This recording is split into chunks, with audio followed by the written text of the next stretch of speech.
Hi, everyone. I'm in the Bearing book on page 104. The subheading is They Related Encouraging Experiences in Detail. And this is for Acts 15, 3-5, their coverage of that. So we want to read a little bit of what they find in these verses. So first of all, we'll read those verses. We'll start, though, from the beginning of 15. So 15-5. Now some men came down from Judea and began to teach the brothers, unless you get circumcised according to the custom of Moses, you cannot be saved. But after quite a bit of dissension and disputing by Paul and Barnabas with them, it was arranged for Paul, Barnabas, and some of the others to go up to the apostles and elders in Jerusalem regarding this issue or dispute. So after being escorted part way by the congregation, these men continued on through both Phoenicia and Samaria, relating in detail the conversion of the people of the nations and bringing great joy to all the brothers. On arriving in Jerusalem, they were kindly received by the congregation and the apostles and the elders, and they related the many things God had done by means of them. But some of those of the sect of the Pharisees, who had become believers, stood up from their seats and said, "It is necessary to circumcise them and command them to observe the law of Moses." Okay, so what does the Watchtower, or the organization, take from these verses? They point to things like the relating in detail, it says, to the people, the conversion of those of the nation. So their comment is, do you show honor to your spiritual brothers and sisters, especially those older men who work hard in speaking and teaching?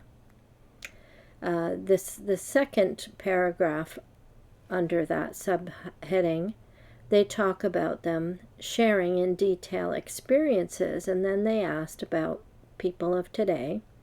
Do you benefit fully from such reports, current ones, modern ones, by attending Christian meetings, assemblies, conventions, as well as by reading the experiences and life stories published in our literature?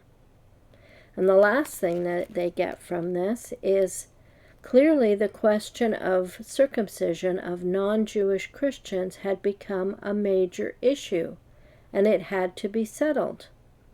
But they make no mention of where this problem comes from and how they're addressing it from where the problem is, where it came from. So when we read this passage, you'll notice that it starts with this controversy. They must be circumcised by some men who came down from Judea. And it ends with them being in Jerusalem and some of the sect of the Pharisees who are within the congregation. We don't think of that. They're within. They're part of the church, this sect. And they stand up and again say it is necessary. So they're saying the same thing that those who had come to Antioch and had this debate or dispute with Barnabas and Paul, they came from Judea, and in Jerusalem, that's where the controversy is stirred up again.